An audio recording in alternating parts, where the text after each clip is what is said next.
বাইকটা এনে দাঁড়া করার নিয়ে আসছিল, পিওটা আইয়া বাইকটারে ডুল্লা গেছে। এই বাইকটাকে দাঁড় করানো আছিল? হ্যাঁ, হিরো ড্রাইভার কোন দিক থেকে আইতাছিল? এদিক থেকে আইছে। সে কি মদমত্ত অবস্থা ছিল?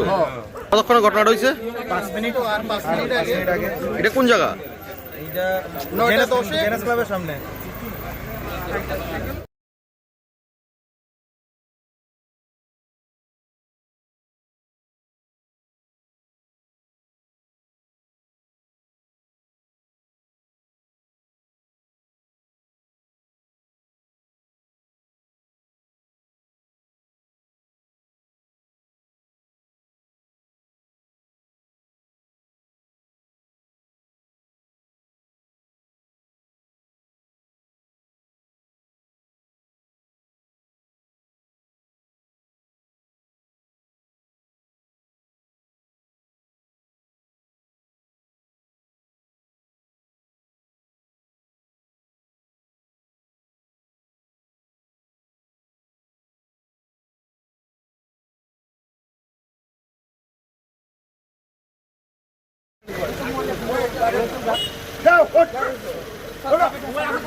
সাক্ষাৎ ভিতরে ঢুকতে আমরা আলগে পুরো বাইরে